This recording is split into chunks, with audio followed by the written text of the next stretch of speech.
Hello guys, welcome back to RP academy. तो आज हम लोग एक नया लेक्चर शुरू कर रहे हैं, दैट इज फॉर मोटिवेशन। तो अच्छे खासे मोटिवेशन के साथ में स्टार्ट करते हैं इस लेक्चर को बिना किसी देरी के। बहुत फालतू की बातें करना अपन का काम नहीं है, अपन का काम पढ़ाना है और पढ़ना है ना। तो चलो स्टार्ट करते हैं। सबसे पहले बात हो रही है यहाँ पर कि मोटिवेशन एग्जैक्टली होता क्या है। अब यहाँ पर कुछ लोग देखते हैं संदीप माहेश्वरी जी के वीडियोस, कुछ लोग अंदर से ही फील करते हैं मोटिवेटेड। कुछ लोगों के पेरेंट्स आते हैं और मार पीट देते हैं और बोलते हैं कि नहीं पढ़ोगे तो बेटा पिटाई होगी। कुछ लोगों को बोला जाता है जब बच्चे थे छोटे छोटे से कि अगर आप फर्स्ट आते हो तो आपको ये वाले गिफ्ट्स मिलेंगे, चॉकलेट्स मिलेंगे, एक्सेट्रा एक्सेट्रा। अब ये सब चीजें हमें मोटिवेट कर रही हैं कि हम एक कंसर्न गोल को अचीव करें, है ना। तो एक इंटरनल ड्राइव हमारे अंदर लाई जा रही है जो हमारे बिहेवियर को एक्टिवेट कर देती है और इसे डायरेक्शन दे देती है।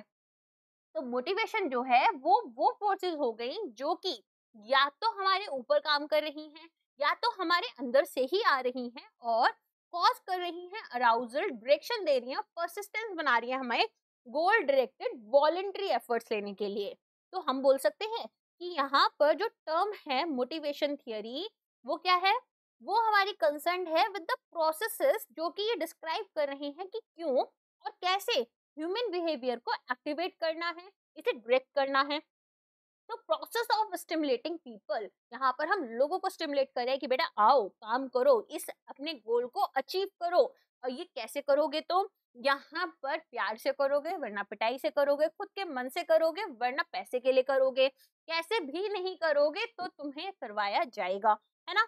कोई ना कोई प्रेशर हमारे ऊपर रहता ही है। तो यहाँ पर वर्क गोल के कंटेक्स्ट में साइकोलॉजिकल फैक्टर्स आ जाते हैं जो कि ह्यूमन के बिहेवियर को स्टिमुलेट कर रहे हैं। For an example, desire for money. कुछ लोग जॉब पैसे के लिए करते हैं और सोचते हैं कि दिन में अगर 8 घंटे काम करा तो बाकी घंटे मजे करने हैं, कम से कम सैटरडे संडे मिलेगा, एक हॉलीडे पर चले जाएंगे। कुछ लोग सक्सेस चाहते हैं, कुछ लोग चाहते हैं रिकॉग्निशन मिले सोसाइटी में, कुछ लोग जॉब सेटिस्फेक्शन चाहते हैं कि हमने कुछ काम किया, कुछ तो कंट्रीब्यूट किया सोसाइटी की तरफ, और कुछ लोग टीम वर्क वगैरह के लिए करना चाहते हैं। तो मोस्ट इंपॉर्टेंट फंक्शंस जो है मैनेजमेंट के, वो क्या है, लोगों में विलिंगनेस क्रिएट करना। कैसे, अपने एम्प्लॉयज को बोलना कि भाई आप अपनी बेस्ट एबिलिटीज में काम करो। और रोल जो है यहाँ पर एक लीडर का, वो क्या है कि वो इस इंटरेस्ट को अराउज करे कि हमारे जो एम्प्लॉयज हैं उनकी परफॉर्मेंस इंप्रूव हो। तो मोटिवेशन जो है वो आपकी 3 स्टेजेस से बनती है। मुझे खुद लगता है कि मैं यहाँ पर कुछ काम करूं और एक फेल्ट नीड है या फिर ड्राइव है, एक ऐसा स्टिमुलस जहां पर कि भाई नीड्स जो हैं वो अराउज की जाएंगी, या फिर जब नीड्स हमारी सेटिस्फेक्शन सेटिस्फाइड है तो सेटिस्फेक्शन या अक्यूमुलेशन ऑफ गोल्स। ठीक है। तो मोटिवेशन एक साइकोलॉजिकल फिनोमिना है जिसका मतलब नीड्स और वांट्स जो है किसी भी इंडिविजुअल्स की, उनको हमें टैकल करना है। कैसे, एक इंसेंटिव प्लान बनाना होगा। अब अलग अलग तरह के मोटिवेशन होते हैं। मैंने बोला बचपन में हमें बोला जाता था कि चॉकलेट्स दिलाई जाएंगे या गिफ्ट्स दिलाए जाएंगे, तो क्या हो गया, यहाँ पर एक पॉजिटिव वो हो गया। और बोला कि भाई मार लगेगी तुम में, तो ये क्या हो गया, ये हो गया एक नेगेटिव मोटिवेशन। तो पॉजिटिव, जैसे कि यहाँ पर आप अगर एक मॉनिटर बनना चाहते हो क्लास के, तो आपको बोल दिया गया कि आप अगर फर्स्ट आओगे क्लास में तो आपको मॉनिटर बनाया जाएगा। नेगेटिव हो गया कि अगर यहाँ पर आपको पापा मम्मी की पिटाई से बचना है तो फिर आप एग्जाम में अच्छे स्कोर लेकर आओ। Basic versus learn. अब बेसिक होता है कि एक इंस्टिंक्टिव है यहाँ पर, जैसे एक थर्स्ट है, एक एंगर है, एक पेन है। और लर्न वर्स जो है वो इंस्टिंक्टिव नहीं होते, जैसे कि यहाँ पर रिकॉग्निशन या फिर अचीवमेंट। तो इंट्रिंसिक वर्सेस एक्सट्रिंसिक। अब ये जो टर्म्स हैं ये बहुत बड़ी बड़ी हैं लेकिन छोटी छोटी बातें करती हैं। ये बोलता है इंट्रिंसिक कि भाई आप अपने आप से, आपका मन कर रहा है कि आप कोई चीज अचीव करना चाहते हो क्योंकि आपको ये इंजॉयबल लगती है, इंटरेस्टिंग लगती है, या फिर सेटिस्फाइंग लगती है। इंजॉयबल समझ में आ रहा होगा, इंटरेस्टिंग समझ आ रहा होगा। सेटिस्फाइंग क्या है, मैं चाहती हूँ कि आप लोग यहाँ पर मेरे से पढ़कर एग्जाम क्लियर करो। ठीक है। तो मैं बहुत सारी चीजें जो आपको पेड लेवल कंटेंट मिलता है वो भी फ्री में दे रही हूँ। क्यों दे रही हूँ, क्योंकि मुझे अच्छा लग रहा है, मेरे खुद के सेटिस्फेक्शन के लिए। अब ये हम प्योर प्लेजर के लिए कर रहे हैं ऑफ द एक्टिविटी सेल्फ, बिना किसी एक्सटर्नल रिवॉर्ड्स या फिर रिकॉग्निशन के। अब एक ऐसा बच्चा जो कि किसी बिल्डिंग में है, ठीक है, किसी बिल्डिंग के ब्लॉक टावर में है, वो यहाँ पर एनग्रोस्ड है, एक आर्टिस्ट है जो कि किसी पेंटिंग में उसको क्रिएट करने में ही खो गए हैं, या फिर एक रनर है जो कि pure Joy of movement feel करते हैं जब वो रन कर रहे होते हैं, मैराथन्स में पार्टिसिपेट कर रहे होते हैं। तो ये सब हो गए उनके इंट्रिंसिक मोटिवेशन।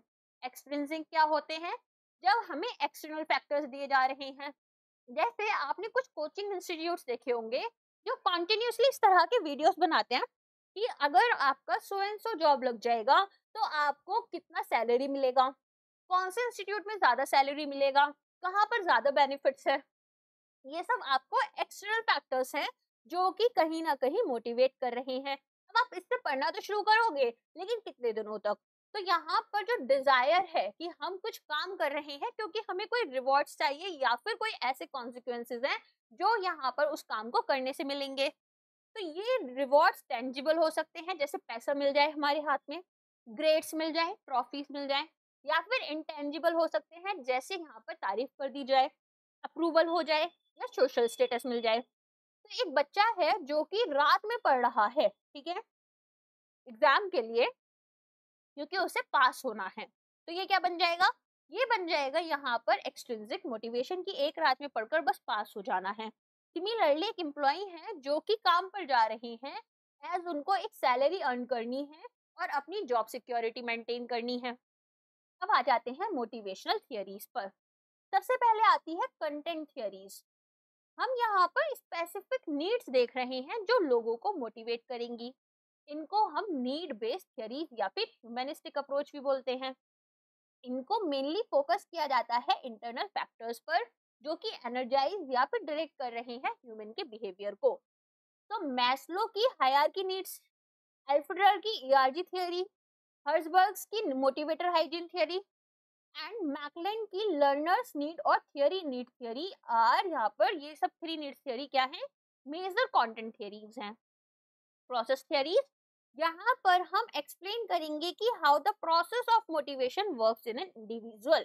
तो प्रोसेस थियरीज यहाँ पर क्या करती हैं? एक अपॉर्चुनिटी दे रही हैं कि किस तरीके से प्रोसेसेस जो हैं हमारे थॉट्स के, वो इन्फ्लुएंस करेंगे हमारे बिहेवियर को। तो मेजर प्रोसेस थियरीज यहाँ पर कौन सी हैं? एडम की इक्विटी है, यहाँ पर ब्रूम्स एक्सपेक्टेशन थियरी है, गोल सेटिंग और रेनफोर्समेंट थियरी, ठीक है। तो यहाँ पर ये सारी थियरीज हमारी किससे रिलेटेड है? मोटिवेशन से रिलेटेड है। अब आगे के चैप्टर में हम इन्हीं थियरीज को पढ़ते हुए जाएंगे। अब एक बात सुनो, मैंने ना यहाँ पर 10 लेक्चर्स ले रखे हैं, ठीक है, डे 1 से लेकर डे 10 तक, जहाँ पर मैंने आपको जितने चैप्टर अभी तक पढ़ाए हैं उन सभी के एमसीक्यू सॉल्व करवाए हैं। एक बार जाकर जब आप पूरा कॉन्सेप्ट पढ़ लो उन वीडियोस को देख लेना, ठीक है। और अगर आप चाहते हो कि इस तरह के टॉपिक वाइज क्वेश्चंस और मॉक्स आपको लगाने हैं तो आप कोर्स भी परचेज कर सकते हो, ठीक है। बट क्वेश्चंस जरूर लगा लेना कॉन्सेप्ट पढ़ने के बाद, इससे क्या होता है? पढ़ाई अच्छी हो जाती है और आपकी प्रैक्टिस हो जाती है। ओके, चलो अब आ जाते हैं मैस्लो की हायरार्की ऑफ नीड्स थियरी पर। तो अब्राहम मैस्लो ने डेवलप किया था theory of hierarchy of needs, जो इंडिविजुअल्स के लिए सजेस्ट करता है कि किस तरीके से जो हमारी नीड्स है वो एग्जिस्ट करती हैं। देखो, बिल्कुल एक गरीब इंसान ले लो जिसके पास कुछ नहीं है, तो सबसे पहले उसे किस चीज की जरूरत होगी? सबसे पहले उसे खाने की जरूरत होगी, रोटी, कपड़ा, है ना, मकान। क्या चाहिए होता है सबसे पहले इंसान को? फूड चाहिए होता है, क्लोथिंग चाहिए होती है, फिर उसके बाद में क्या चाहिए होता है? शेल्टर चाहिए होता है, राइट। तो यहाँ पर हमें यही बोला गया, अब्राहम मैस्लो यही बोल रहे हैं कि हमारे पास जो नीड्स हैं वो सबसे पहले तो हमारी फिजियोलॉजिकल नीड्स हैं, फिर इसके बाद में हमें सेफ्टी और सिक्योरिटी चाहिए होती है, फिर हम अपने फ्रेंड्स बनाते हैं। अगर हम एक अच्छे घर में जहाँ पे थोड़ा सोसाइटी सही है, प्रोटेक्टेड है हम, उसके बाद हम क्या करते हैं? फ्रेंड्स बनाते हैं। फ्रेंड्स बनाने के अलावा यहाँ पर अलग अलग हमारे बेसिकली चीजें होती हैं। फिर इसके बाद में हम चाहते हैं कि लोग हमें रिकॉग्नाइज करें, अपने लिए पढ़ाई करते हैं, अच्छी जॉब्स लेते हैं, बहुत कुछ करते हैं। और एक फिर टाइम आता है जब हम रिटायरमेंट लेते हैं और यहाँ पर हम कोशिश करते हैं कि अब हम भगवान जी को अटेन करने की कोशिश करें या अपनी कुछ चीजें बेटर करेंगे, जो भी है हमारा सेल्फ एक्चुअलाइजेशन नीड्स, है ना। तो यही सारी बातें हमारे अब्राहम मैस्लो जी ने बोली हैं। अब इसको समझने के लिए इस डायग्राम को समझो। तो सबसे पहले अगर हम बात करें यहाँ पर शुरू होता है आपका फिजियोलॉजिकल थियरी। अब ये पिरामिड है पूरा का पूरा। तो फिजियोलॉजिकल में क्या था, रोटी कपड़ा मकान है ना, water, food, sleep, warmth, exercise, physical survival needs हैं। फिर आता है सेफ्टी सिक्योरिटी। अब सेफ्टी सिक्योरिटी में क्या आएगा, यहाँ पर आएगा फिजिकल सेफ्टी। फिर आता है इकोनॉमिक सिक्योरिटी। फिर आता है हमारा यहाँ पर फ्रीडम फ्रॉम थ्रेट्स, राइट। तो इस तरह की जो चीजें होती हैं वो हम देखते हैं। फिर आता है सोशल। सोशल में क्या होगा, बिलोंगिंगनेस। तो एक्सेप्टेंस चाहिए, हम चाहते हैं कि हमें एक ग्रुप का पार्ट माना जाए, आइडेंटिफाई किया जाए हमें with a successful team. Ego की बात करते हैं तो इम्पोर्टेंट प्रोजेक्ट्स हैं, रिकॉग्नाइज हमें यहाँ पर क्या करते हैं, दूसरे लोग करते हैं, है ना, वो हमें रिकॉग्निशन दे रहे हैं। प्रेस्टीज यहाँ पर स्टेटस। और सेल्फ एक्चुअलाइजेशन क्या बताया था, यहाँ पर हम लोग ऐसी अपॉर्चुनिटीज ले सकते हैं, या तो इनोवेशन और क्रिएटिविटी की, या लर्निंग्स ले सकते हैं, या फिर हम यहाँ पर एक बेसिकली रिटायरमेंट का स्टेज जो है वो अटेन करना चाहते हैं। तो अब आ जाओ, देखो यहाँ पर मैस्लो ने रिकॉग्नाइज किया कि जो एम्प्लॉय हैं उनके बिहेवियर को मोटिवेट किया जा रहा है अलग अलग नीड से। और जो बिहेवियर है वो मोटिवेटेड मोस्टली किससे होता है, लोएस्ट अनसेटिस्फाइड नीड से एट द टाइम। इस टाइम आपकी कौन सी नीड है जो पूरी नहीं हो पा रही। मैं एक एग्जांपल देती हूँ। सो I work in a team जहाँ पर हम लोग हैं 10-12 लोग हैं, ठीक है। अब मैं हायरार्की में इस नंबर पर आती हूँ, ठीक है। यहाँ पर मेरे सीनियर मैनेजर हैं, यहाँ पर मैं हूँ एज अ मैनेजर, और यहाँ पर मेरे अंडर कुछ लोग हैं। अब इन लोगों में एक पर्सन है, ठीक है, I want reveal the names and all, but मैं एक एग्जाम्पल देती हूँ। एक मिस एम है, ठीक है। अब मिस एम यहाँ पर कॉस्ट अकाउंटेंट है, ओके। अब वो कॉस्ट अकाउंटेंट है and she had got a very good job, but she left her job. You know why? यहाँ पर उनको बहुत अच्छा पैसा मिल रहा था, उन्होंने ये जॉब छोड़ दिया। रेदर ये यहाँ पर एक लो पेइंग सैलरी वाली जॉब पर आई। क्यों आई? क्योंकि इनको ऐसा लग रहा था कि इस जॉब में इनकी जो नीड्स हैं, ठीक है, वो फाइनेंशियल वाली तो सेफ हो रही हैं, वो तो सिक्योर्ड है, बट इनको अच्छी नहीं लग रही, इंटरेस्टिंग नहीं लग रही जॉब। एक पर्सन है, ठीक है, वो जो चीज करना चाहते थे, जो उनका गोल था, वो छोड़कर इस पर्टिकुलर जॉब में आए। क्यों? क्योंकि इनको बेसिक नीड पैसे की है, ये काफी गरीब फैमिली से आते हैं। तो यहाँ पर अलग अलग तरह के लोग हैं। एक पर्सन है जिनके लिए यही मेन करियर था और यही ऑप्शन था, यही इन्होंने अचीव करा। तो हर तरह के लोग हमें देखने के लिए मिलते हैं, और वो लोग अलग अलग नीड्स होती हैं उनकी, उसके अकॉर्डिंग वो उससे मोटिवेट होते हैं। तो लोएस्ट अनसेटिस्फाइड नीड देखी जाती है, ठीक है। तो जैसे ही पर्सन की एक लोअर लेवल नीड यहाँ पर सेटिस्फाई होगी, नेक्स्ट हायर नीड की तरफ वो आ जाएंगे।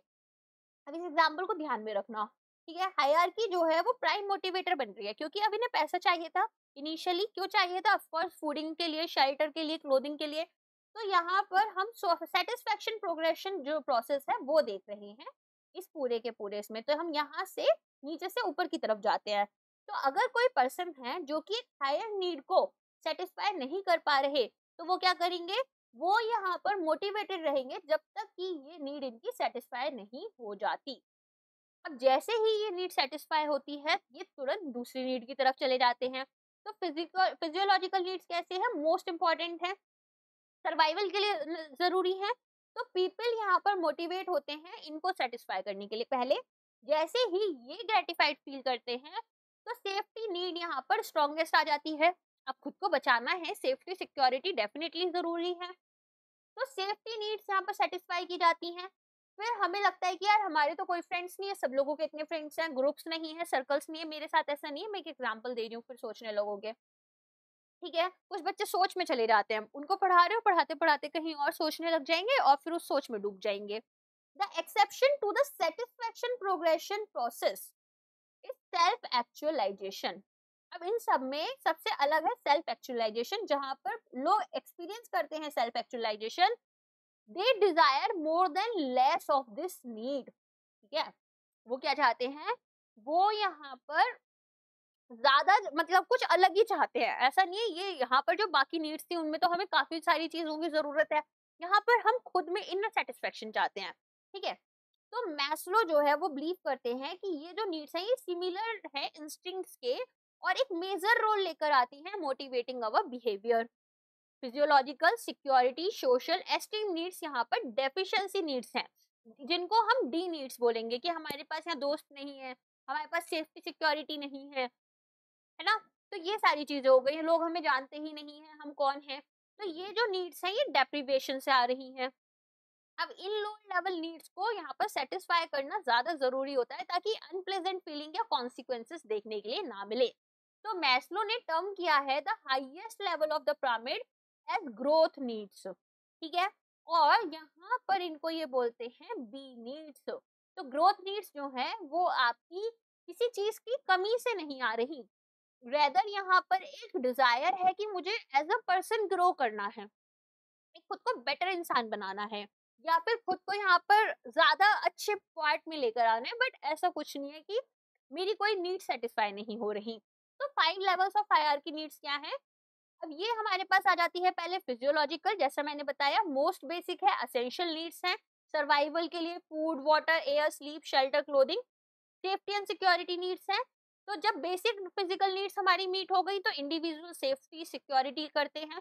और यहाँ पर ये आपकी कहाँ से आ रही है? फिजिकल सेफ्टी, किसी भी हार्म से, कोई चोर आ जाए है ना, या फिर हमें कुछ भी हो जाए। अब कोई सड़क पर तो नहीं रहेगा, और कोई ऐसे घर में भी रहे जहाँ पर सेफ्टी नहीं है, ऐसी सोसाइटी में रहे तो भी उसको डर रहेगा। इमोशनल स्टेबिलिटी की जरूरत होती है, फियर से फ्रीडम चाहिए और एंजाइटी से। फिर आता है लव और बिलोंगिंगनेस। अब ह्यूमन जो हैं उनकी एक नेचुरल डिजायर है कि उनको भी कोई प्यार करे, है ना। अब आप लोगों के भी अपने अपनी ये सारी नीड्स रहेंगी, अफेक्शन की, इंटीमेसी की, कनेक्शन विद अदर्स। तो ये जो बिलोंगिंगनेस की नीड्स है हमारी सोशल ग्रुप्स में, या फिर क्लोज रिलेशनशिप्स हो हमारी, या फिर हमें एक्सेप्टेड या वैल्यूड फील कराया जाए, ठीक है, ये सब में होती हैं। फिर आती हैं एस्टीम नीड्स। अब इंडिविजुअल सिक्योर और लव्ड फील करना चाहते हैं, तो ये क्या करते हैं, ये सेल्फ स्टीम और सेल्फ वर्थ पर काम करते हैं। ये चाहते हैं कुछ अचीव करें सोसाइटी में, कॉम्पिटेंट बने, रिकॉग्निशन मिले। बहुत लोग आरबीआई में केवल इसलिए जाना चाहते हैं, सेबी सिडबी में, कि उनको रिकॉग्निशन मिले, सोसाइटी से रिस्पेक्ट मिले और एक सेंस ऑफ अकम्पलिशमेंट उनमें आए, ठीक है। बहुत अच्छी जॉब्स में होते हैं, आपने देखा होगा कुछ लोग बहुत अच्छे जॉब्स में होते हैं, बट फिर भी वो गवर्नमेंट जॉब जैसे यूपीएससी आरबीआई इसमें आते हैं। क्यों आते हैं? क्योंकि सोसाइटी रिकॉग्नाइज नहीं कर रही उतना ज्यादा, तो जितना उनको चाहिए था। ऐसा भी होता है, आप लोग बोलोगे कुछ लोग करप्शन के लिए भी आते हैं, ऑफ कोर्स आते हैं, नो डाउट, ठीक है। हाईएस्ट लेवल क्या है हायरार्की में? सेल्फ एक्चुअलाइजेशन, की हमें अब अपने जो खुद का फुल पोटेंशियल है वो अचीव करना है, अपना खुद का बेस्ट वर्जन बनना है, और यहाँ पर अपने खुद के टैलेंट्स को यूज कर कर, एबिलिटीज को फुलेस्ट यूज कर कर पर्सनल ग्रोथ अचीव करनी है और मीनिंग और पर्पस ढूंढना है अपनी जिंदगी में। अब एप्लीकेशंस क्या है आपकी इस थियरी की? तो यहाँ पर हम देखेंगे कि सबसे पहले तो मार्केटिंग में, कि भाई कंज्यूमर की यहाँ पर क्या नीड्स हैं, है ना, वो समझ पाते हैं हम, ताकि वो अपने कुछ सर्टेन प्रोडक्ट्स जो हैं वो हमसे परचेज कर लें। फिर आता है मैनेजमेंट। तो यहाँ पर हम देखेंगे कि एम्प्लॉयज की क्या ग्रोथ के लिए नीड्स हैं या फिर फुलफिलमेंट्स हैं, वो देखेंगे। एजुकेशन में हम लर्निंग एक्सपीरियंसेस लाते हैं जहाँ पर स्टूडेंट्स की नीड्स समझी जाती हैं डिफरेंट लेवल्स पर। और पर्सनल डेवलपमेंट में हम आइडेंटिफाई और अंडरस्टैंड करते हैं कि क्या गोल्स हमें पसंद हैं, क्या चीजें हम अचीव करना चाहते हैं। इतना समझ में आ गया? अब आ जाओ एल्फर्ड की ईआरजी नीड्स थ्योरी पर। अब ये क्या है? ये बात करती है एग्जिस्टेंस की, रिलेटेडनेस और ग्रोथ की। अब यहाँ पर ना ये एक एक्सटेंशन है, किसका है? मैस्लो की ही थ्योरी का है। तो अब्राहम मास्लो की जो थ्योरी थी उसको इन्होंने यहाँ पर जो नीड्स हैं इनको 3 पार्ट्स में डिवाइड करा। पहला पार्ट है एग्जिस्टेंस। अब रोटी कपड़ा मकान और सेफ्टी सिक्योरिटी आपकी एग्जिस्टेंस से रिलेटेड है, तो इसको इन्होंने एग्जिस्टेंस नीड्स में डिवाइड करा। फिर आता है आपका ग्रोथ। तो अब हम यहाँ पर क्या चाहते थे कि हमें यहाँ पर लोग पसंद करें, प्यार करें, हमारे साथ दोस्ती करें, तो ये हमारी हो गई रिलेटेडनेस। फिर लोग क्या चाहते हैं? अब हम ग्रो करें, सोसाइटी में हमें रिकॉग्निशन मिले, और फिर अपने खुद के लिए हम यहाँ पर रिकॉग्निशन अपने अंदर क्या, हमारा बेस्ट अचीव करें, हमारी बेस्ट सेल्फ, है ना। तो यहाँ पर ये बन गई ग्रोथ के लिए हमारी थर्ड नीड। तो एग्जिस्टेंस, रिलेटेडनेस, ग्रोथ। एंड यहाँ पर हम क्या देखेंगे? मोस्ट असेंशियल प्रेपोर्टेंट नीड से हम कहाँ जा रहे हैं? हाईएस्ट ऑर्डर नीड्स पर जा रहे हैं। ये है हमारी मैस्लो की नीड हायरार्की कैटेगरीज। और दूसरा वाला पार्ट जो है वो हमारा क्या है?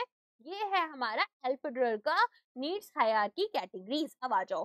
तो इन 1969 हुआ क्या? एल्फेडरर जो है वो आए और क्लेटन एल्फरेडर ने रिवाइज किया अब्राहम मैस्लो की हायरार्की ऑफ नीड्स थ्योरी और इसको ईआरजी थ्योरी बुलाया, जहां पर ईआरजी क्या था आपका, एग्जिस्टेंस, रिलेटेडनेस और ग्रोथ।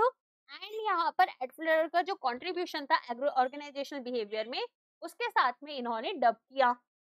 अब यहाँ पर हम अलाइन करते हैं मैस्लो के मोटिवेशन थियरी के साथ में मोर क्लोजली एक एम्पिरिकल रिसर्च के साथ में। तो ईआरजी थियरी यहाँ पर मैस्लो की हायरार्की ऑफ नीड्स के जैसी ही है। Existence, physiological needs are the at the base, ठीक है। तो ईआरजी किसके लिए आता है, एग्जिस्टेंस नीड्स, जहाँ पर असेंशियल फिजियोलॉजिकल सेफ्टी नीड्स की बात होती है। मैस्लो की फर्स्ट 2 लेवल्स जो हैं हमारी उससे रिलेटेड, तो यहाँ पर food, water, shelter, security and financial stability. Relatedness, यहाँ पर हम देखेंगे कि बिलोंगिंग, कनेक्शन, सोशल इंटरेक्शन, है ना। मैस्लो का लव एंड बिलोंगिंग के साथ में ही हमारी एस्टीम नीड्स आती है, जहां पर हम फ्रेंडशिप, क्लोज रिलेशनशिप्स, रिकॉग्निशन और फीलिंग वैल्यूड वाली चीज को बात करते हैं, उसकी नीड्स की बात करते हैं। फिर आती है ग्रोथ नीड्स, यहाँ पर हमारी डिजायर क्या है, पर्सनल डेवलपमेंट की, मास्टरी की और सेल्फ एक्चुअलाइजेशन की। हम अलाइन करेंगे मैस्लो की एस्टीम और सेल्फ एक्चुअलाइजेशन नीड्स के साथ में। एग्जांपल्स में creativity, problem solving, achieving one's potential और कंट्रीब्यूटिंग टू समथिंग मीनिंगफुल। की डिफरेंसेस क्या है, नॉन लीनियर प्रोग्रेशन। अब मैस्लो का स्ट्रिक्ट हायरार्की बना हुआ था, जहां पर की ईआरजी थ्योरी जो है वो परस्यू कर रही है नीड्स को मल्टीपल लेवल्स में साइमल्टेनियसली।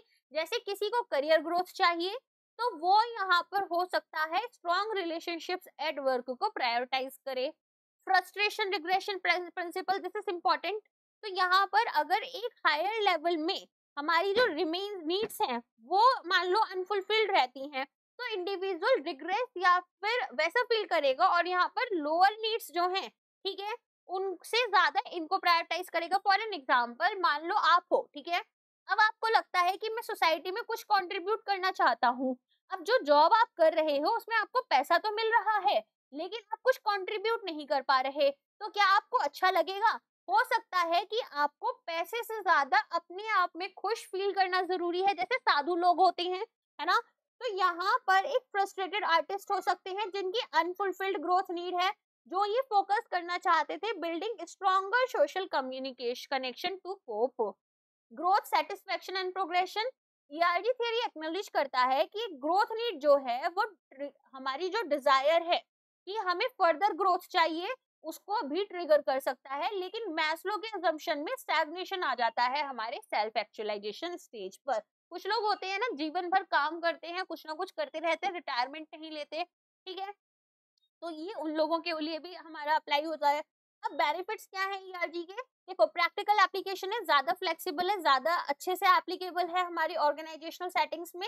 मैनेजर्स अंडरस्टैंड करेंगे कि भाई एम्प्लॉय किस चीजों से मोटिवेट हो रहा है डिफरेंट लेवल्स में, और टेलर करेंगे rewards and work environment accordingly.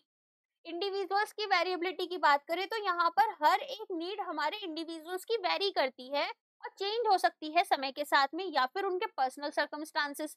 मान लो किसी पर्सन को पैसे का कभी उतना कुछ खास रहा नहीं प्यार, ठीक है, लेकिन सडनली घर में कोई बीमार हो गया, पैसों की जरूरत पड़ रही है, तो उस टाइम पर उनके लिए ज्यादा बड़ी नीड कौन सी है, उनके लिए ज्यादा बड़ी नीड फाइनेंशियल स्टेबिलिटी है ना। डायनेमिक मोटिवेशन, हो सकता है उन्होंने बहुत अच्छा कुछ रिकॉग्निशन उन्हें मिला हो, सोसाइटी से सब चीज मिल रही हो, लेकिन पैसा नहीं मिल रहा। जैसे आजकल हमारे स्पोर्ट्स प्लेयर्स दिखाए जाते हैं, तो जिन लोगों ने ओलंपिक्स में गोल्ड्स वगैरह काफी पहले लेकर आए थे, वो लोग भी अब छोटे छोटे से ऐसे काम कर रहे हैं जहां पर कोई स्किल्स की जरूरत ही नहीं है, और जो उनके पास स्किल्स है वो वेस्ट में जा रही हैं। तो इसमें अगर हम उनके लेवल पर देखें तो रिकॉग्निशन उन्हें मिला, रिवॉर्ड्स उन्हें मिले, लेकिन अब उनकी फाइनेंशियल नीड्स जो है, उनकी जो फिजियोलॉजिकल नीड्स है वही फुलफिल नहीं हो पा रही। डायनेमिक मोटिवेशन, मैस्लो की स्टैटिक हायरार्की थी, लेकिन ईआरजी पोर्ट्रे करता है कि मोटिवेशन एक फ्लूइड प्रोसेस है जहां पर इंडिविजुअल्स कॉन्स्टेंटली असेस करेंगे और अपनी नीड्स को प्रायोरिटाइज करते हैं, जैसा भी एनवायरनमेंट और एक्सपीरियंस उनका रहता है। तो ओवरऑल ईआरजी थ्योरी जो है वो एक नुआंस्ड और डायनेमिक अंडरस्टैंडिंग दे रही है ह्यूमन मोटिवेशन की कंपेयर टू मैस्लोस हायरार्की। यहाँ पर हम ज्यादा बेहतर तरीके से हमारी नीड्स, उनका इंटरप्ले और कैसे डिफरेंट फैक्टर्स हमारी नीड्स को इन्फ्लुएंस करते हैं वो समझते हैं। अब आ जाते हैं Herzberg two factor theory of motivation. तो यहाँ पर आप देखेंगे कि फ्रेडरिक हर्जबर्ग ने, एक बिहेवियरल साइंटिस्ट थे वो, टू फैक्टर थियरी बताई है ना, या फिर इसको बोलते हैं मोटिवेटर हाइजीन थियरी, तो इनके अकॉर्डिंग कुछ ऐसे जॉब फैक्टर्स हैं जो कि सेटिस्फेक्शन लाते हैं और कुछ ऐसे हैं जो जॉब डिससेटिस्फेक्शन लाते हैं। दोनों फैक्टर्स याद रखना, एक लाता है जॉब सेटिस्फेक्शन और एक लाता है जॉब डिससेटिस्फेक्शन। तो यहाँ पर हर्जबर्ग के अकॉर्डिंग जो सेटिस्फेक्शन है उसका ऑपोजिट होता है नो सेटिस्फेक्शन और डिससेटिस्फेक्शन का ऑपोजिट होता है नो डिससेटिस्फेक्शन। ठीक है, सेटिस्फेक्शन का ऑपोजिट डिससेटिस्फेक्शन नहीं है। तो हर्जबर्ग ने यहाँ पर ऐसे जॉब फैक्टर्स को दो कैटेगरीज में डिवाइड किया। एक है पहले आपके हाइजीन फैक्टर्स, वो जॉब फैक्टर्स जो कि असेंशियल हैं कि हमारे जो एम्प्लॉइज हैं वो मोटिवेटेड रहें हमारे वर्क प्लेस पर काम करने के लिए। कोई पॉजिटिव सेटिस्फेक्शन नहीं ला रहे हैं ये लॉन्ग टर्म के लिए, लेकिन अगर ये एब्सेंट रहेंगे या फिर एग्जिस्ट नहीं करेंगे तो लोग यहाँ पर डिससेटिस्फाइड फील करेंगे। फॉर एन एग्जाम्पल, अगर मान लो कोई पर्सन है, ठीक है, और वो जिस वर्क प्लेस पर काम करते हैं वहां पर सफाई नहीं है, हाइजीन नहीं है, तो क्या कोई वहां पर लॉन्ग टर्म के लिए काम करना चाहेगा? शॉर्ट टर्म में भी नहीं करना चाहेगा। तो यहाँ पर अगर सफाई रहेगी तो ऐसा नहीं है कि वो सेटिस्फाइड फील कर रहे हैं उस जॉब से, लेकिन डिससेटिस्फाइड फील नहीं करेंगे। तो वो यहाँ पर फैक्टर्स हैं जो कि एडिक्वेट हैं या रीजनेबल हैं, स्पेसिफाई करेंगे एम्प्लॉयज को, उनको डिससेटिस्फाइड नहीं बनाएंगे। तो ये एक्सट्रिंसिक है वर्क में, तो इनको डिससेटिस्फायर्स या फिर मेंटेनेंस फैक्टर्स भी बोल सकते हैं ताकि डिससेटिस्फेक्शन ना आए। तो यहाँ पर क्या क्या हो सकता है? हाइजीन फैक्टर सिंबलाइज कर रहे हैं फिजियोलॉजिकल नीड जो कि इंडिविजुअल्स चाहते हैं और एक्सपेक्ट करते हैं कि फुलफिल हो जाएं। तो हाइजीन फैक्टर्स में आपका सबसे पहले आता है पे। अगर यहाँ पर 50,000 का काम करवा रहे हो और पैसा देते हो 10,000 रुपीज, तो कौन करना चाहेगा? तो पे या सैलरी स्ट्रक्चर जो कि अगर अप्रोप्रिएट नहीं होगा तो लोग काम छोड़ना चाहेंगे। तो ये कैसा होना चाहिए? रीजनेबल, अप्रोप्रिएट होना चाहिए, इक्वल होना चाहिए और कॉम्पिटिटिव होना चाहिए, जो कि लोग इंडस्ट्री में सेम डोमेन में काम कर रहे हैं। एक चीज बताऊं, आप लोग बहुत बार देखते होंगे कि अलग अलग कोचिंग इंस्टीट्यूट्स क्या करते हैं, जब लोगों के एग्जाम क्लियर नहीं होते तो आपको प्लान बी में बोलते हैं आप लोग एक काम करो, एडटेक इंडस्ट्री ही ज्वाइन कर लो। But I am literally telling you, if you are having really very good skills of teaching then come to this industry, otherwise don't come for any kind of roles. ठीक है, if you are having some other options, go for it. चलो, company policies, and this is something I am telling you with literally seeing people being harassed in the industry, and जो यहाँ पर labour situation है, जिस तरह की आपकी knowledge है वैसा पे कभी नहीं मिलता है। तो वो सारी चीजों को ध्यान में रखते हुए बता रही हूँ। Company policies and administrative policies. Company policies जो होती हैं वो रिजिड नहीं होनी चाहिए, फेयर होनी चाहिए, क्लियर होनी चाहिए, flexible working hours, dress code, breaks और वेकेशंस होनी चाहिए।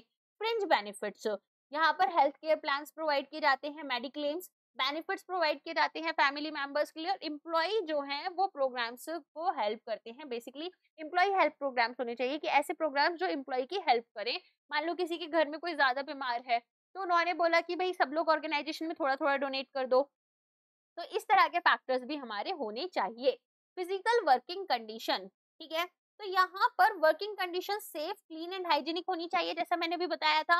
वर्क इक्विपमेंट अपडेटेड होने चाहिए, ऐसा नहीं है कि लोगों को, किसी को करंट लग गया, किसी की डेथ हो गई, है ना, जैसे केमिकल इंडस्ट्रीज में देखा जाता है यूजुअली। इंडिया में स्टेटस की बात कर लेते हैं, तो एम्प्लॉयज का जो स्टेटस है किसी भी ऑर्गेनाइजेशन में वो फैमिलियर और रिटेन्ड होना चाहिए। इंटरपर्सनल रिलेशंस की बात करें तो एम्प्लॉयज जो हैं उनके पीयर्स के साथ, सुपीरियर्स के साथ, सबऑर्डिनेट्स के साथ में अच्छे रिलेशनशिप्स होने चाहिए, एक्सेप्टेबल होने चाहिए।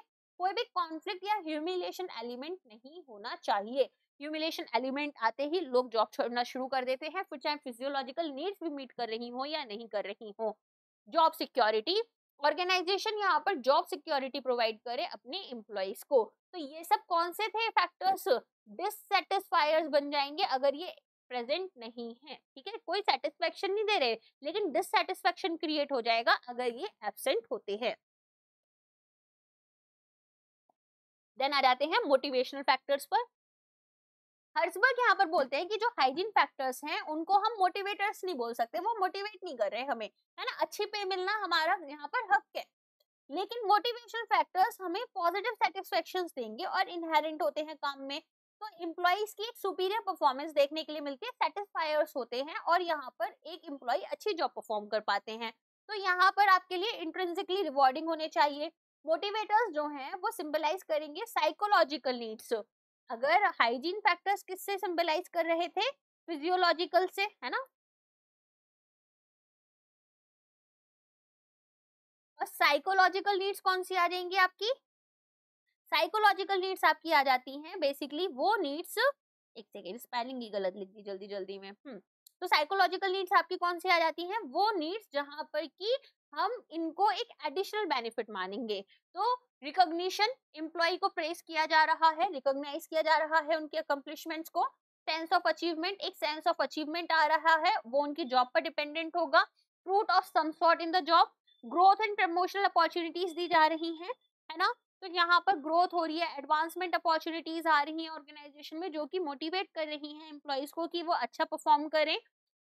रिस्पॉन्सिबिलिटीज, तो एम्प्लॉइज यहाँ पर खुद को रिस्पॉन्सिबल होल्ड करते हैं। कब होल्ड करते हैं खुद को रिस्पॉन्सिबल काम के लिए?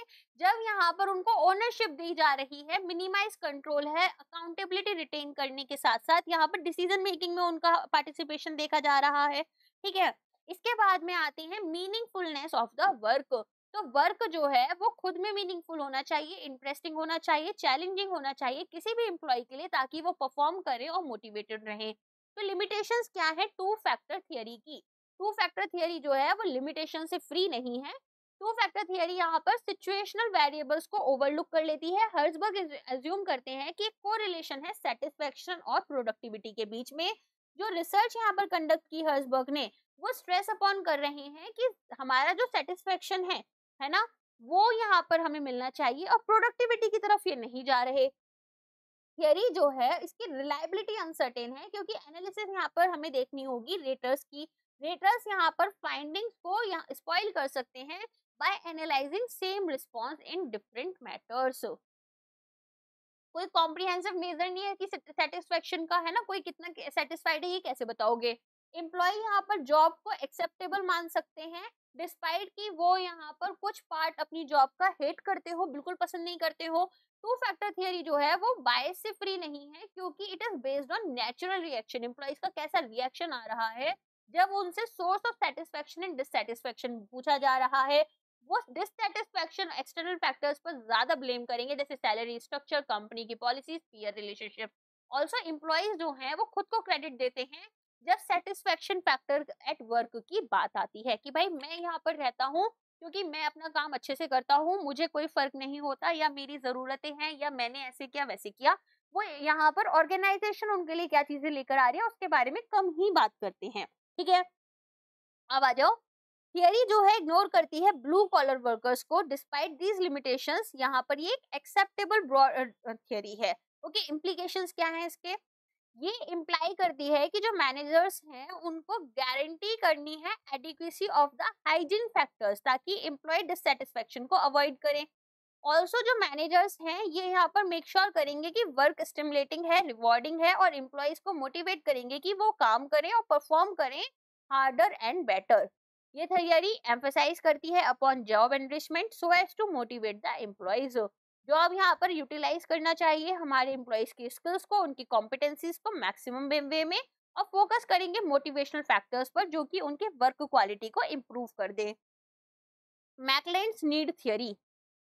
तो मैकलेंड्स नीड थियरी यहाँ पर प्रपोज की गई थी एक साइकोलॉजिस्ट डेविड मैकलेंड के थ्रू, जो कि यहाँ पर बिलीव करते हैं कि कुछ ऐसी नीड्स हैं, स्पेसिफिक नीड्स, जो इंडिविजुअल्स की अक्वायर होती हैं over a period of time, और यहाँ पर एक किसी पर्सन के अपनी खुद की जो जिंदगी में एक्सपीरियंसेस हैं उसके अकॉर्डिंग मॉडल्ड हो जाती हैं। तो मैकलेंड्स नीड थियरी जो है उसको हम थ्री नीड्स थियरी या फिर लर्नर्स नीड थियरी भी बोलते हैं।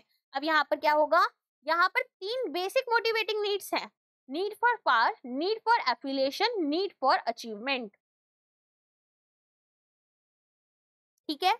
अब यहाँ पर आप क्या देखेंगे, यहाँ पर आप देखेंगे कि आपके जो एसोसिएट्स हैं, ठीक है, वो एक कंसिडरेबल रिसर्च वर्क यहाँ पर वर्क करते हैं इन बेसिक नीड्स पर। सबसे पहले बात कर लेते हैं नीड फॉर पावर, जिसको एनपावर भी बोलते हैं। अब पावर क्या होती है? हमारी खुद की एबिलिटी कि हम दूसरों के यहाँ पर बिहेवियर्स को इन्फ्लुएंस कर पाए। For example, I have an authority and if my colleagues or better say my juniors are not working in a certain way which I want from them, तो I will ask them to do it, ठीक है।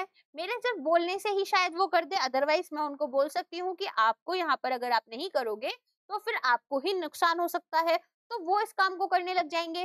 तो जिन लोगों के पास high power needs होती हैं वो higher level positions यहाँ पर सीख करते हैं ऑर्गेनाइजेशन में, ताकि एक्सरसाइज करें इन्फ्लुएंस और कंट्रोल रखें दूसरों पर। ये outspoken, forceful, demanding, practical, realistic होते हैं, ज्यादा सेंटिमेंटल नहीं होते, और यहाँ पर कोशिश करते हैं कि हर कॉन्वर्सेशन में इनको पार्टिसिपेट किया जाए और इनकी बात को सुना जाए। नीड फॉर एफिलिएशन, यहाँ पर एक पर्सन जो कि हाई नीड फॉर एफिलिएशन कर रखते हैं, बेसिकली इनको क्या होता है, सब लोग इनको प्यार करें, सब लोग इनको पूछें, सबसे इनकी दोस्ती हो, किसी का बर्थडे है तो इनको जरूर बुलाया जाए, इनका बर्थडे हो तो 10 केक कटे, ये वो वाले लोग हैं। तो ये यहाँ पर अवॉइड करना चाहते हैं the pain of rejected, sentimental हैं थोड़े से, ह्यूमन बींग्स सोशल एनिमल्स हैं, यहाँ पर ये इंटरेक्ट करना चाहते हैं, ये चाहते हैं कि सब लोग यहाँ पर, ठीक है, ये दूसरों के साथ में हो जब और समझे कि वो लोग क्या फील करते हैं और लोग इन्हें भी एक्सेप्ट करें। अब ऐसे लोगों के साथ में प्लेजेंट सोशल रिलेशनशिप्स मेंटेन कर सकते हो आप, सेंस ऑफ इंटीमेसी फील कर सकते हो, या फिर ये लोग हेल्प या कंसोल करते हैं दूसरों को जब कोई ट्रबल आता है। फिर आते हैं नीड फॉर अचीवमेंट। तो मैकलेन ने देखा कि कुछ लोग के पास बहुत इंटेंस डिजायर है कि उन्हें कुछ अचीव करना है लाइफ में, ठीक है, तो यहाँ पर एक कैरेक्टरिस्टिक्स है हाई अचीवर्स की। तो ये मॉडरेट रिस्क लेते हैं, एक कैलकुलेटेड रिस्क, जब ये कोई भी एक्टिविटी परफॉर्म करते हैं मैनेजमेंट कंटेक्स्ट में। यहाँ पर इनका जो बिलीफ है वो क्या है, इनका ये बहुत ही ऑपोजिट है कि हाई अचीवर्स जो है वो हाईयर रिस्क लेते हैं, ये मॉडरेट रिस्क पर ही चलते हैं। हायर अचीवर्स यहाँ पर इमीडिएट फीडबैक लेते हैं फॉर द वर्क जो ये कर रहे हैं, ताकि इनको ये पता चले कि इन्होंने अपनी गोल की तरफ कितनी प्रोग्रेस कर ली है। एक बार गोल आपने सेट कर लिया, हाई अचीवर जो हैं खुद को कंप्लीटली उस जॉब में रख लेते हैं और अंटिल कि इस काम को सक्सेसफुली कंप्लीट कर लें। अच्छा, इसके अलावा वो यहाँ पर सेटिस्फाइड फील नहीं करते हैं जब तक वो अपना खुद का 100% किसी टास्क में ना दे दें। तो एक पर्सन जिनकी हाई नीड फॉर अचीवमेंट है वो टास्क को यहाँ पर अकम्प्लिश करते हैं क्योंकि वो इंट्रिंसिकली उनके लिए सेटिस्फाइंग है, और नॉट नेसेसरली कि उनको यहाँ पर मटेरियल रिवॉर्ड्स चाहिए। दो यहाँ पर वो चाहते हैं कि पैसा कमाए, लेकिन सेटिस्फेक्शन जो है कि भाई हमने कोई काम कंप्लीट किया, इसमें इनको एक अलग ही खुशी मिल रही है, एक अलग ही अकम्प्लिशमेंट वाली फीलिंग आ रही है, और ज्यादा खुशी इनको दे रही है rather than the just cash up reward, ठीक है। अब आ जाते हैं, हैंस मैकलेंड्स नीड थ्योरी जो है वो पॉइंट करती है कि पर्सन की जो लेवल ऑफ इफेक्टिवनेस है और मोटिवेशन है वो ग्रेटली इन्फ्लुएंस होती है थ्री बेसिक नीड्स से। ओके, आगे समझ में। अब आप देख सकते हो पावर, एफिलिएशन, अचीवमेंट मैकलेंड की थियरी है, ठीक है, इसको ऐसे भी लिख सकते हैं। और ठीक, चलो, एप्लीकेशंस क्या है थियरी की, ऑर्गेनाइजेशनल सेटिंग्स। हमें समझना है कि जो एम्प्लॉयज हैं उनकी नीड्स हेल्प कर सकती हैं मैनेजर्स को कि वो वर्क एनवायरनमेंट्स को टेलर करें, डेलीगेट करें टास्क को, मोटिवेट करें एम्प्लॉय इंडिविजुअल्स को इफेक्टिवली, मार्केटिंग और एडवर्टाइजिंग के लिए यहाँ पर अपील करें स्पेसिफिक नीड्स के लिए, अचीवमेंट करें through self improvement, products, affiliation, community oriented brands, और यहाँ पर इफेक्टिव मार्केटिंग स्ट्रेटजीज बनाएं। पर्सनल डेवलपमेंट, रिकॉग्नाइज करें खुद के डोमिनेंट यहाँ पर जो नीड्स हैं, ताकि इंडिविजुअल्स फुलफिलिंग करियर्स को चूज करें, मीनिंगफुल गोल्स को, और बिल्ड करें सेटिस्फाइंग रिलेशनशिप्स। क्रिटिसिज्म क्या है थियरी का, इंडिविजुअलिस्टिक मोटिवेशंस पर ये फोकस करते हैं और might be cultural influences account नहीं करें। यहाँ पर जो थ्री नीड्स हैं वो चैलेंजिंग और सब्जेक्टिव हो सकती हैं। थियरीज एम्फेसाइज करती हैं कि जो नीड्स हैं, ठीक है, उनके ऊपर, लेकिन फुल्ली एक्सप्लेन नहीं कर रही कि भाई कौन से फैक्टर्स हैं वैल्यूज, स्किल्स और अपॉर्चुनिटीज के अलावा जो कि यहाँ पर हमें बेसिकली हमारे रिजल्ट कर रहे हैं from other than these factors, कि भाई यहाँ पर जो हम अपने गोल्स अचीव कर पा रहे हो। तो यहाँ कुछ लिमिटेशंस डेफिनेटली हैं। क्या क्या लिमिटेशंस हमने देखी, सबसे पहले हमने देखा कि इंडिविजुअलिस्टिक मोटिवेशन जो है वो यहाँ पर हमें देखने के लिए मिल रहा है, लेकिन कल्चरल इन्फ्लुएंस नहीं लेकर आएगा। ये जो नीड्स है ये चैलेंजिंग हो सकती हैं, सब्जेक्टिव हो सकती हैं, किसी के लिए यहाँ पर अचीवमेंट इंपॉर्टेंट होगा, किसी के लिए पावर की जरूरत होगी, किसी को अपना गोल अचीव करने के लिए पावर की जरूरत पड़ रही है ना। तो थियरी एम्फसाइज जो कर रही है वो यहाँ पर बिहेवियर्स जो हैं उनको बहुत अच्छे से एक्सप्लेन नहीं कर पा रही, लेकिन एक वैल्यूएबल फ्रेमवर्क है जिसे आपको यहाँ पर कंक्लूजन लिखना होता है ना एग्जाम में, ये उसके लिए बहुत अच्छा पैराग्राफ है। कि यहाँ पर हमें इंटरप्ले समझना है अचीवमेंट का, एपिलेशन का और पावर नीड्स का। एंड यहाँ पर हम इंसाइट्स गेन कर सकते हैं इंडिविजुअल बिहेवियर्स के और इन्फॉर्म डिसीजंस ले सकते हैं। इसके अलावा गाइस, जिन लोगों ने कोर्स परचेज किया है ना, प्लीज सर के साथ में एक बार कनेक्ट कर लेना टेलीग्राम पर, ताकि वो आपको पेड ग्रुप्स में डाल दें डिस्क्रिप्टिव के। एंड आप लोग डिस्क्रिप्टिव प्रैक्टिसेस अपनी थोड़ी बहुत तो शुरू कर ही दो कम से कम, अब है ना। चलो, अब एप्लीकेशंस क्या है आपकी इस थ्योरी की। तो यहाँ पर हम देखेंगे कि सबसे पहले तो मार्केटिंग में, कि भाई कंज्यूमर की यहाँ पर क्या नीड्स हैं, है ना, वो समझ पाते हैं हम, ताकि वो अपने कुछ सर्टेन प्रोडक्ट्स जो हैं वो हमसे परचेज कर लें। फिर आता है मैनेजमेंट।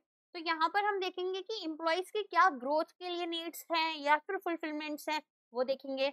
एजुकेशन में हम लर्निंग एक्सपीरियंसेस लाते हैं, जहाँ पर स्टूडेंट्स की नीड्स समझी जाती हैं डिफरेंट लेवल्स पर। और पर्सनल डेवलपमेंट में हम आइडेंटिफाई और अंडरस्टैंड करते हैं कि क्या गोल्स हमें पसंद हैं, क्या चीजें हम अचीव करना चाहते हैं। इतना समझ में आ गया। अब आ जाओ एल्फेडरर की ईआरजी नीड्स थ्योरी पर। अब ये क्या है, ये बात करती है एग्जिस्टेंस की, रिलेटेडनेस और ग्रोथ की। अब यहाँ पर ना ये एक एक्सटेंशन है, किसका है, मैस्लो की ही थ्योरी का है। तो अब्राहम मास्लो की जो थ्योरी थी, उसको इन्होंने यहाँ पर जो नीड्स हैं इनको 3 पार्ट्स में डिवाइड करा। पहला पार्ट है एग्जिस्टेंस। अब रोटी कपड़ा मकान और सेफ्टी सिक्योरिटी आपकी एग्जिस्टेंस से रिलेटेड है, तो इसको इन्होंने एग्जिस्टेंस नीड्स में डिवाइड करा। फिर आता है आपका ग्रोथ। तो अब हम यहाँ पर क्या चाहते थे कि हमें यहाँ पर लोग पसंद करें, प्यार करें, हमारे साथ दोस्ती करें, तो ये हमारी हो गई रिलेटेडनेस। फिर लोग क्या चाहते हैं, अब हम ग्रो करें, सोसाइटी में हमें रिकॉग्निशन मिले, और फिर अपने खुद के लिए हम यहाँ पर रिकॉग्निशन अपने अंदर क्या, हमारा बेस्ट अचीव करें, हमारी बेस्ट सेल्फ, है ना। तो यहाँ पर ये बन गई ग्रोथ के लिए हमारी थर्ड नीड। तो एग्जिस्टेंस, रिलेटेडनेस, ग्रोथ। एंड यहाँ पर हम क्या देखेंगे, मोस्ट असेंशियल प्रेपोटेंट नीड से हम कहाँ जा रहे हैं, हाईएस्ट ऑर्डर नीड्स पर जा रहे हैं। ये है हमारी मैस्लो की नीड हायरार्की कैटेगरीज। और दूसरा वाला पार्ट जो है वो हमारा क्या है, ये है हमारा एल्फेडरर का नीड्स हायरार्की कैटेगरीज। अब आ जाओ, तो इन 1969 हुआ क्या, एल्फेडरर जो है वो आए, और क्लेटन एल्फेडरर ने रिवाइज किया अब्राहम मैस्लो की हायरार्की ऑफ नीड्स थ्योरी, और इसको ईआरजी थ्योरी बुलाया। जहां पर ईआरजी क्या था आपका, एग्जिस्टेंस, रिलेटेडनेस और ग्रोथ। एंड यहाँ पर एल्फेडरर का जो कंट्रीब्यूशन था ऑर्गेनाइजेशनल बिहेवियर में, उसके साथ में इन्होंने डब किया। अब यहाँ पर हम अलाइन करते हैं मैस्लो के मोटिवेशन थ्योरी के साथ में मोर क्लोजली, एक एम्पिरिकल रिसर्च के साथ में। तो ईआरजी थ्योरी यहाँ पर मैस्लो की हायरार्की ऑफ नीड्स के जैसी ही है। Existence, physiological needs are the at the base, ठीक है। तो ईआरजी किसके लिए आता है, एग्जिस्टेंस नीड्स, जहाँ पर असेंशियल फिजियोलॉजिकल सेफ्टी नीड्स की बात होती है। मैस्लो की फर्स्ट 2 लेवल्स जो हैं हमारी उससे रिलेटेड। तो यहाँ पर food, water, shelter, security and financial stability.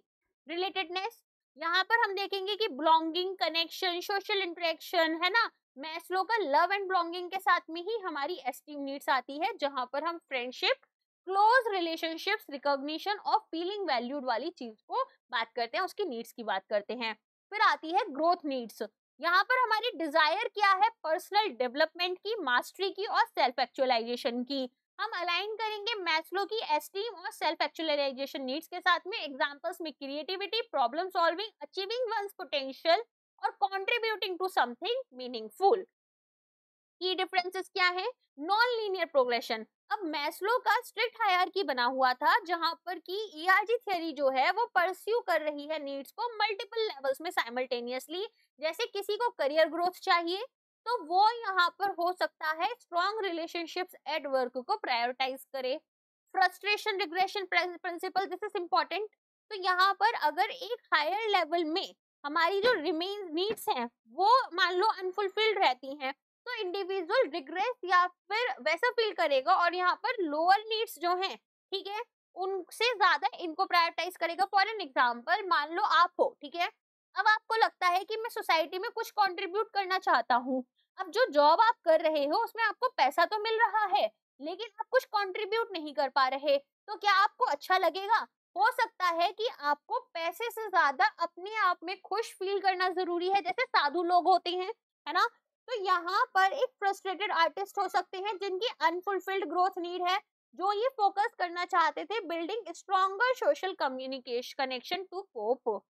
Growth, satisfaction and progression, ERG theory acknowledge करता है कि ग्रोथ नीड जो है वो हमारी जो डिजायर है कि हमें फर्दर ग्रोथ चाहिए उसको भी ट्रिगर कर सकता है, लेकिन मैस्लो के असम्पशन में स्टैग्नेशन आ जाता है हमारे सेल्फ एक्चुअलाइजेशन स्टेज पर। कुछ लोग होते हैं ना, जीवन भर काम करते हैं, कुछ ना कुछ करते रहते हैं, रिटायरमेंट नहीं लेते, ठीक है, तो ये उन लोगों के लिए भी हमारा अप्लाई होता है।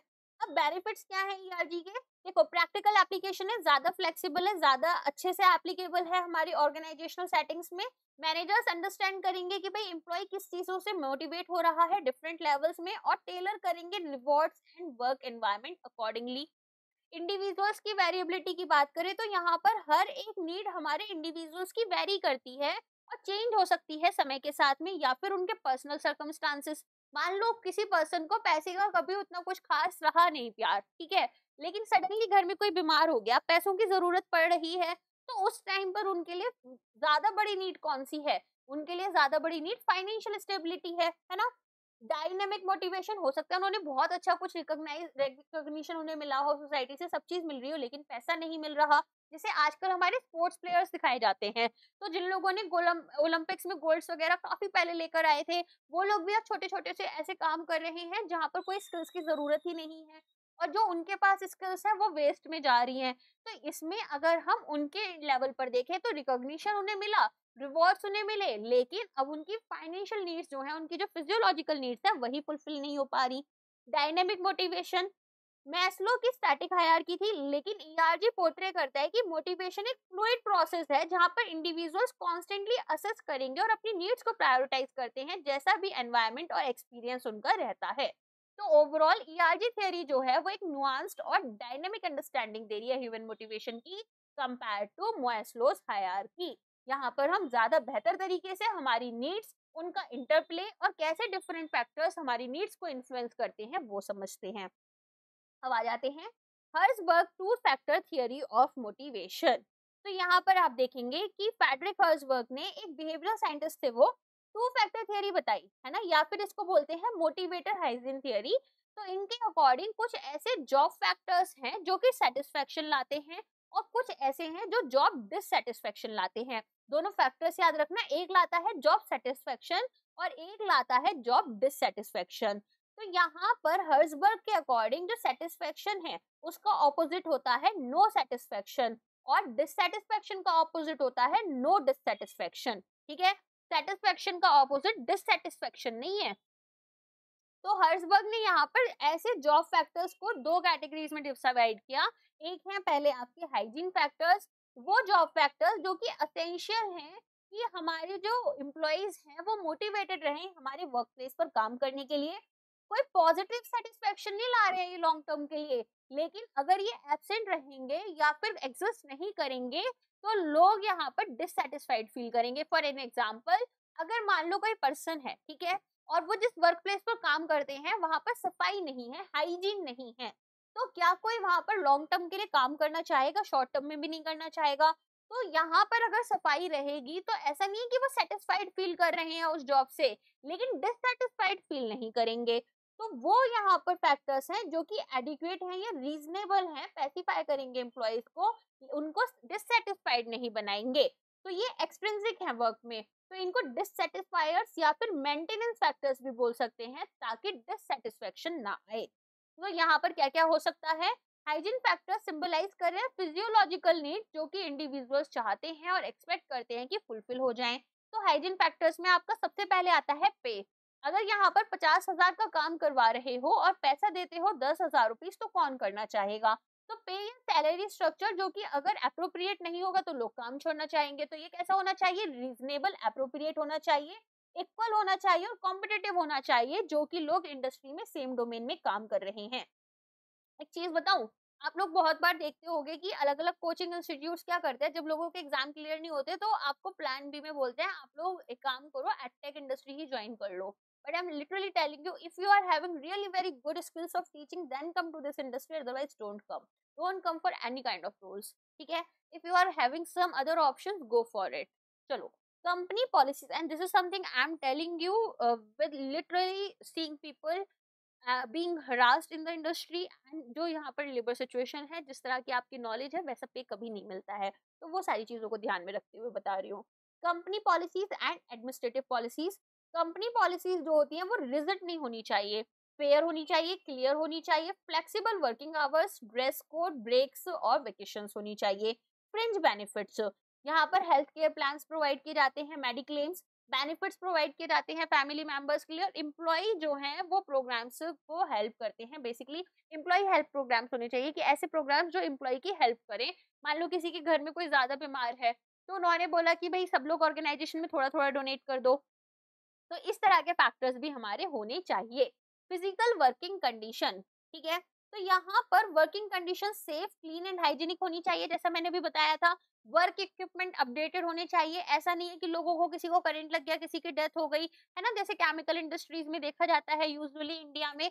स्टेटस की बात कर लेते हैं, तो एम्प्लॉयज का जो स्टेटस है किसी भी ऑर्गेनाइजेशन में वो फैमिलियर और रिटेन्ड होना चाहिए। इंटरपर्सनल रिलेशंस की बात करें तो एम्प्लॉयज जो हैं उनके पीयर्स के साथ, सुपीरियर्स के साथ, सबऑर्डिनेट्स के साथ में अच्छे रिलेशनशिप्स होने चाहिए, एक्सेप्टेबल होने चाहिए। कोई भी कॉन्फ्लिक्ट या ह्यूमिलिएशन एलिमेंट नहीं होना चाहिए। ह्यूमिलिएशन एलिमेंट आते ही लोग जॉब छोड़ना शुरू कर देते हैं, फिर चाहे फिजियोलॉजिकल नीड्स भी मीट कर रही हो या नहीं कर रही हो।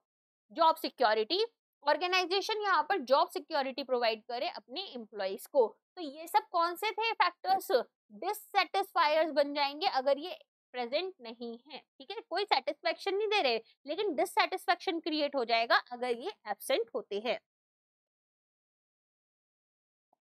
देन आ जाते हैं मोटिवेशनल फैक्टर्स पर। हर्सबर्ग यहाँ पर बोलते हैं कि जो हाइजीन फैक्टर्स हैं उनको हम मोटिवेटर्स नहीं बोल सकते, वो मोटिवेट नहीं कर रहे हमें, है ना, अच्छी पे मिलना हमारा यहाँ पर हक है। लेकिन मोटिवेशन फैक्टर्स हमें पॉजिटिव सेटिस्फेक्शन देंगे और इनहेरेंट होते हैं काम में। तो एम्प्लॉइज की एक सुपीरियर परफॉर्मेंस देखने के लिए मिलती है, सेटिस्फायर्स होते हैं, और यहाँ पर एक एम्प्लॉय अच्छी जॉब परफॉर्म कर पाते हैं। तो यहाँ पर आपके लिए इंट्रिंसिकली रिवॉर्डिंग होने चाहिए। मोटिवेटर्स जो हैं वो सिंबलाइज करेंगे साइकोलॉजिकल नीड्स। अगर हाइजीन फैक्टर्स किससे सिंबलाइज कर रहे थे, फिजियोलॉजिकल से, है ना, और साइकोलॉजिकल नीड्स कौन सी आ जाएंगी आपकी, साइकोलॉजिकल नीड्स आपकी आ जाती हैं बेसिकली वो नीड्स, एक सेकेंड स्पेलिंग ही गलत लिख दी जल्दी जल्दी में, तो साइकोलॉजिकल नीड्स आपकी कौन सी आ जाती हैं, वो नीड्स जहां पर कि हम इनको एक एडिशनल बेनिफिट मानेंगे। तो रिकॉग्निशन, एम्प्लॉय को प्रेस किया जा रहा है, रिकॉग्नाइज किया जा रहा है उनके अकम्प्लिशमेंट्स को। सेंस ऑफ अचीवमेंट, एक सेंस ऑफ अचीवमेंट आ रहा है, वो उनकी जॉब पर डिपेंडेंट होगा। Fruit of some sort in the job, growth and promotional opportunities दी जा रही हैं, है ना, तो यहाँ पर ग्रोथ हो रही है, एडवांसमेंट अपॉर्चुनिटीज आ रही हैं ऑर्गेनाइजेशन में जो कि मोटिवेट कर रही हैं एम्प्लॉयज को कि वो अच्छा परफॉर्म करें। रिस्पॉन्सिबिलिटीज, तो एम्प्लॉयज यहाँ पर खुद को रिस्पॉन्सिबल होल्ड करते हैं, कब होल्ड करते हैं खुद को रिस्पॉन्सिबल काम के लिए, जब यहाँ पर उनको ओनरशिप दी जा रही है, मिनिमाइज कंट्रोल है, अकाउंटेबिलिटी रिटेन करने के साथ साथ यहाँ पर डिसीजन मेकिंग में उनका पार्टिसिपेशन देखा जा रहा है, ठीक है। इसके बाद में आते हैं मीनिंगफुलनेस ऑफ द वर्क। तो वर्क जो है वो खुद में मीनिंगफुल होना चाहिए, इंटरेस्टिंग होना चाहिए, चैलेंजिंग होना चाहिए किसी भी एम्प्लॉय के लिए, ताकि वो परफॉर्म करे और मोटिवेटेड रहे। तो लिमिटेशंस क्या है टू फैक्टर थियरी की, टू फैक्टर थियरी जो है वो लिमिटेशन से फ्री नहीं है। टू फैक्टर थियरी यहाँ पर सिचुएशनल वेरिएबल्स को ओवरलुक कर लेती है। हर्जबर्ग एज्यूम करते हैं कि कोरिलेशन है सेटिस्फेक्शन और प्रोडक्टिविटी के बीच में। जो रिसर्च यहाँ पर कंडक्ट की हर्जबर्ग ने, वो स्ट्रेस अपॉन कर रहे हैं कि हमारा जो सेटिस्फेक्शन है ना, वो यहाँ पर हमें मिलना चाहिए और प्रोडक्टिविटी की तरफ ये नहीं जा रहे। थियरी जो है इसकी रिलायबिलिटी अनसर्टेन है, क्योंकि एनालिसिस यहाँ पर हमें देखनी होगी रेटर्स की। रेटर्स यहाँ पर फाइंडिंग्स को यहाँ स्पॉइल कर सकते हैं by analysing same response in different matters. कोई कॉम्प्रिहेंसिव मेजर नहीं है कि सेटिस्फेक्शन का, है ना, कोई कितना सेटिस्फाइड है ये कैसे बताओगे। एम्प्लॉय यहाँ पर जॉब को एक्सेप्टेबल मान सकते हैं डिस्पाइट कि वो यहाँ पर कुछ पार्ट अपनी जॉब का हेट करते हो, बिल्कुल पसंद नहीं करते हो। टू फैक्टर थियरी जो है वो बायस से फ्री नहीं है, क्योंकि it is based on natural reaction, employees का कैसा रिएक्शन आ रहा है जब उनसे source of satisfaction and dissatisfaction पूछा जा रहा है। वो डिससेटिस्फेक्शन एक्सटर्नल फैक्टर्स पर ज्यादा ब्लेम करेंगे, जैसे सैलरी स्ट्रक्चर, कंपनी की policies, peer relationship. Also employees जो हैं वो खुद को क्रेडिट देते हैं जब सेटिस्फेक्शन फैक्टर एट वर्क की बात आती है कि भाई मैं यहाँ पर रहता हूँ क्योंकि मैं अपना काम अच्छे से करता हूँ, मुझे कोई फर्क नहीं होता, या मेरी जरूरतें हैं, या मैंने ऐसे किया वैसे किया, वो यहाँ पर ऑर्गेनाइजेशन उनके लिए क्या चीजें लेकर आ रही है उसके बारे में कम ही बात करते हैं। ठीक है, अब आ जाओ। थियरी जो है इग्नोर करती है ब्लू कॉलर वर्कर्स को डिस्पाइट दीज लिमिटेशंस। यहाँ पर ये एक एक्सेप्टेबल ब्रॉड थियरी है। ओके, इम्प्लीकेशंस क्या है इसके? ये इम्प्लाई करती है कि जो मैनेजर्स हैं उनको गारंटी करनी है adequacy of the hygiene factors, ताकि एम्प्लॉय डिससेटिस्फेक्शन को अवॉइड करें। ऑल्सो जो मैनेजर्स हैं ये यहाँ पर मेक श्योर करेंगे कि वर्क स्टिमुलेटिंग है, रिवॉर्डिंग है, और एम्प्लॉयज को मोटिवेट करेंगे कि वो काम करें और परफॉर्म करें हार्डर एंड बेटर। ये थियरी एम्फसाइज करती है upon job enrichment so as to motivate the employees. Job यहाँ पर यूटिलाइज करना चाहिए हमारे एम्प्लॉयज की स्किल्स को, उनकी कॉम्पिटेंसीज को मैक्सिमम वे में, और फोकस करेंगे मोटिवेशनल फैक्टर्स पर जो कि उनके वर्क क्वालिटी को इम्प्रूव कर दे। मैकलेंड्स नीड थियरी। तो मैकलेंड्स नीड थियरी यहाँ पर प्रपोज की गई थी एक साइकोलॉजिस्ट डेविड मैकलेंड के थ्रू, जो कि यहाँ पर बिलीव करते हैं कि कुछ ऐसी नीड्स हैं, स्पेसिफिक नीड्स, जो इंडिविजुअल्स की अक्वायर होती हैं over a period of time, और यहाँ पर किसी पर्सन के अपनी खुद की जो जिंदगी में एक्सपीरियंसेस हैं उसके अकॉर्डिंग मॉडल्ड हो जाती हैं। तो मैकलेंड्स नीड थियरी जो है उसको हम थ्री नीड्स थियरी या फिर लर्नर्स नीड थियरी भी बोलते हैं। अब यहाँ पर क्या होगा, यहाँ पर तीन बेसिक मोटिवेटिंग नीड्स हैं: need for power, need for affiliation, need for achievement. ठीक है, अब यहाँ पर आप क्या देखेंगे, यहाँ पर आप देखेंगे कि आपके जो एसोसिएट्स हैं, ठीक है, वो एक कंसिडरेबल रिसर्च वर्क यहाँ पर वर्क करते हैं इन बेसिक नीड्स पर। सबसे पहले बात कर लेते हैं नीड फॉर पावर, जिसको एन पावर भी बोलते हैं। अब पावर क्या होती है? हमारी खुद की एबिलिटी कि हम दूसरों के यहाँ पर बिहेवियर्स को इन्फ्लुएंस कर पाए। For example, I have an authority and if my colleagues or better say my juniors are not working in a certain way which I want from them, तो I will ask them to do it. ठीक है, मेरे सिर्फ बोलने से ही शायद वो कर दे, अदरवाइज मैं उनको बोल सकती हूँ कि आपको यहाँ पर अगर आप नहीं करोगे तो फिर आपको ही नुकसान हो सकता है, तो वो इस काम को करने लग जाएंगे। तो जिन लोगों के पास हाई पावर नीड्स होती हैं वो हायर लेवल पोजीशंस यहाँ पर सीख करते हैं ऑर्गेनाइजेशन में, ताकि एक्सरसाइज करें इन्फ्लुएंस और कंट्रोल रखें दूसरों पर। ये outspoken, forceful, demanding, practical, realistic होते हैं, ज्यादा सेंटिमेंटल नहीं होते, और यहाँ पर कोशिश करते हैं कि हर कॉन्वर्सेशन में इनको पार्टिसिपेट किया जाए और इनकी बात को सुना जाए। नीड फॉर एफिलिएशन, यहाँ पर एक पर्सन जो कि हाई नीड फॉर एफिलिएशन कर रखते हैं, बेसिकली इनको क्या होता है, सब लोग इनको प्यार करें, सब लोग इनको पूछें, सबसे इनकी दोस्ती हो, किसी का बर्थडे है तो इनको जरूर बुलाया जाए, इनका बर्थडे हो तो 10 केक कटे, ये वो वाले लोग हैं। तो ये यहाँ पर अवॉइड करना चाहते हैं the pain of rejected, sentimental हैं थोड़े से, ह्यूमन बींग्स सोशल एनिमल्स हैं, यहाँ पर ये इंटरेक्ट करना चाहते हैं, ये चाहते हैं कि सब लोग यहाँ पर, ठीक है, ये दूसरों के साथ में हो जब और समझे कि वो लोग क्या फील करते हैं और लोग इन्हें भी एक्सेप्ट करें। अब ऐसे लोगों के साथ में प्लेजेंट सोशल रिलेशनशिप्स मेंटेन कर सकते हो आप, सेंस ऑफ इंटीमेसी फील कर सकते हो, या फिर ये लोग हेल्प या कंसोल करते हैं दूसरों को जब कोई ट्रबल आता है। फिर आते हैं नीड फॉर अचीवमेंट। तो मैकलेंड ने देखा कि कुछ लोग के पास बहुत इंटेंस डिजायर है कि उन्हें कुछ अचीव करना है लाइफ में, ठीक है, तो यहाँ पर एक कैरेक्टरिस्टिक्स है हाई अचीवर्स की। तो ये मॉडरेट रिस्क लेते हैं, एक कैलकुलेटेड रिस्क, जब ये कोई भी एक्टिविटी परफॉर्म करते हैं मैनेजमेंट कंटेक्स्ट में। यहाँ पर इनका जो बिलीफ है वो क्या है, इनका ये बहुत ही ऑपोजिट है कि हाई अचीवर्स जो है वो हायर रिस्क लेते हैं, ये मॉडरेट रिस्क पर ही चलते हैं। हायर अचीवर्स यहाँ पर इमीडिएट फीडबैक लेते हैं फॉर द वर्क जो ये कर रहे हैं, ताकि इनको ये पता चले कि इन्होंने अपनी गोल की तरफ कितनी प्रोग्रेस कर ली है। एक बार गोल आपने सेट कर लिया, हाई अचीवर जो हैं खुद को कंप्लीटली उस जॉब में रख लेते हैं और अंटिल कि इस काम को सक्सेसफुली कंप्लीट कर लें। अच्छा, इसके अलावा वो यहाँ पर सेटिस्फाइड फील नहीं करते हैं जब तक वो अपना खुद का 100% किसी टास्क में ना दे दें। तो एक पर्सन जिनकी हाई नीड फॉर अचीवमेंट है वो टास्क को यहाँ पर अकम्प्लिश करते हैं क्योंकि वो इंट्रिंसिकली उनके लिए सेटिस्फाइंग है, और नॉट नेसेसरली कि उनको यहाँ पर मटेरियल रिवॉर्ड्स चाहिए।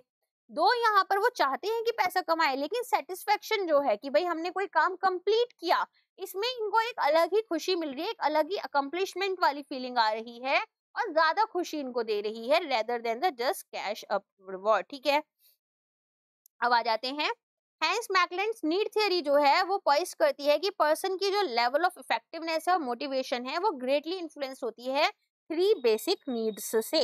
ओके, आगे समझ में।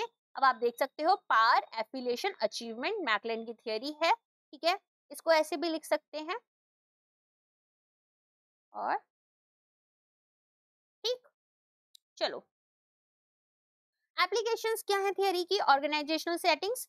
हमें समझना है कि जो एम्प्लॉइज हैं उनकी नीड्स हेल्प कर सकती हैं मैनेजर्स को कि वो वर्क एनवायरनमेंट्स को टेलर करें, डेलीगेट करें टास्क को, मोटिवेट करें एम्प्लॉय इंडिविजुअल्स को इफेक्टिवली, मार्केटिंग और एडवर्टाइजिंग के लिए यहाँ पर अपील करें स्पेसिफिक नीड्स के लिए, अचीवमेंट करें through self improvement, products, affiliation, community oriented brands, और यहाँ पर इफेक्टिव मार्केटिंग स्ट्रेटजीज बनाएं, पर्सनल डेवलपमेंट, रिकॉग्नाइज करें खुद के डोमिनेंट यहाँ पर जो नीड्स हैं ताकि इंडिविजुअल्स फुलफिलिंग करियर्स को चूज करें, मीनिंगफुल गोल्स को, और बिल्ड करें सेटिस्फाइंग रिलेशनशिप्स। क्रिटिसिज्म क्या है थियरी का, इंडिविजुअलिस्टिक मोटिवेशंस पर ये फोकस करते हैं और might be cultural influences account नहीं करें। यहाँ पर जो 3 नीड्स हैं वो चैलेंजिंग और सब्जेक्टिव हो सकती हैं। थियरीज एम्फेसाइज करती हैं कि जो नीड्स हैं, ठीक है, उनके ऊपर, लेकिन फुल्ली एक्सप्लेन नहीं कर रही कि भाई कौन से फैक्टर्स हैं वैल्यूज, स्किल्स और अपॉर्चुनिटीज के अलावा जो कि यहाँ पर हमें बेसिकली हमारे रिजल्ट कर रहे हैं from other than these factors, कि भाई यहाँ पर जो हम अपने गोल्स अचीव कर पा रहे हो। तो यहाँ कुछ लिमिटेशंस डेफिनेटली हैं। क्या क्या लिमिटेशंस हमने देखी, सबसे पहले हमने देखा कि इंडिविजुअलिस्टिक मोटिवेशन जो है वो यहाँ पर हमें देखने के लिए मिल रहा है लेकिन कल्चरल इन्फ्लुएंस नहीं लेकर आएगा।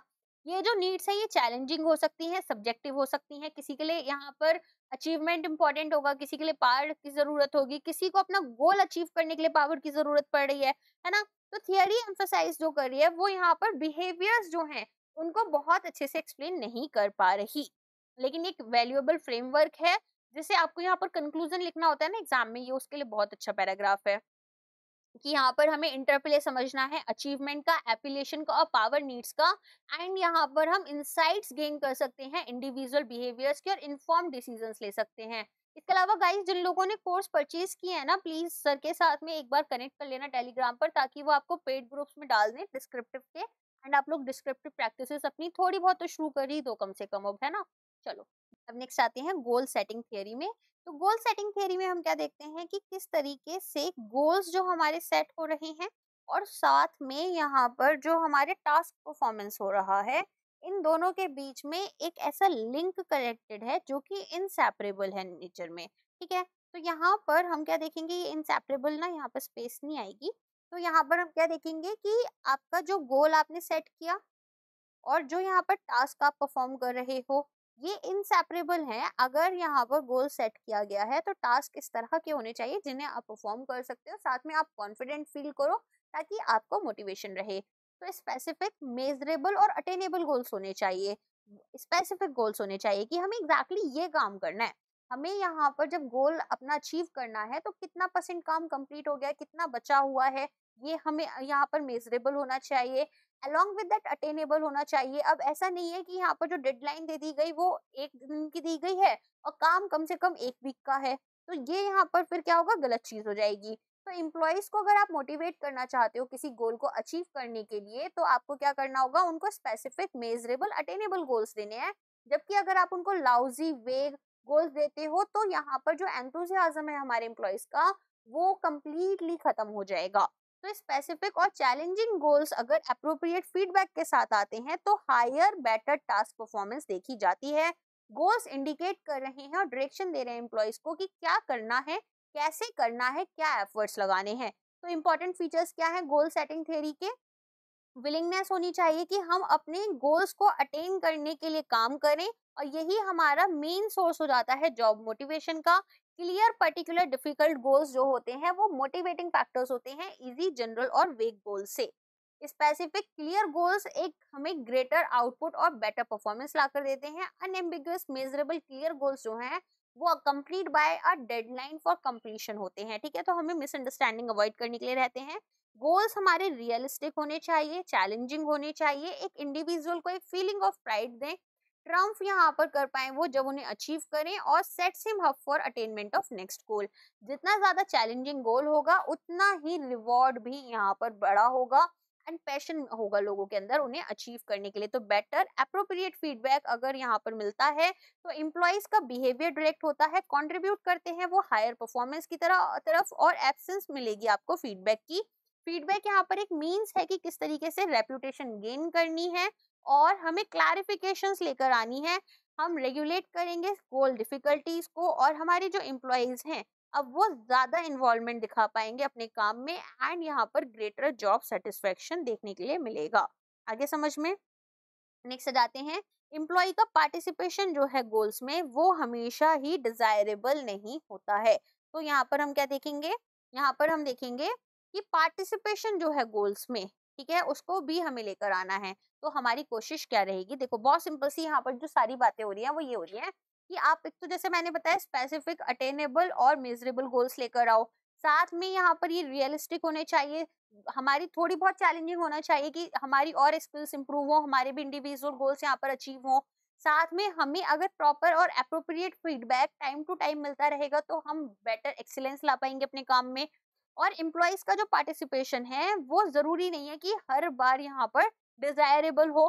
साथ में हमें ध्यान रखना है कि अगर हम किसी गोल को, है ना, हमने कोई गोल यहाँ पर सेट करा और इसे हम अचीव करना चाहते हैं, तो अगर हम लोगों को लाकर बस बता दें कि देखो ये काम करना है, ये काम करना है, ये काम करना है, तो माइट भी वो खुश ना हो। लेकिन अगर हमने उनको यहाँ पर साथ में इन्वॉल्व किया, उनके चैलेंजेस को समझा, प्रॉब्लम्स को समझा, क्या क्या चीजें हैं, ठीक है, अकॉर्डिंगली गोल को सेट किया, तो डिसीजन मेकिंग की वजह से यहाँ पर गोल ज्यादा एक्सेप्टेबल और यहाँ पर ज्यादा इन्वॉल्वमेंट हमारे एम्प्लॉयज की आएगी।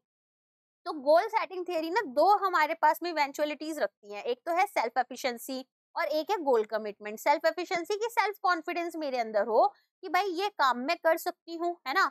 अगर मान लो मैं कॉन्फिडेंट ही नहीं हूँ तो मुझे ये काम बहुत ही ज्यादा चैलेंजिंग लगने लगेगा, मैं डिमोटिवेटेड फील करूंगी और माइट भी मैं इस काम को ही करना छोड़ दूं, है ना। तो यहाँ पर सेल्फ एफिशिएंसी एक इंडिविजुअल का सेल्फ कॉन्फिडेंस और फेथ है कि भाई उनके पास पोटेंशियल है इस काम को करने का।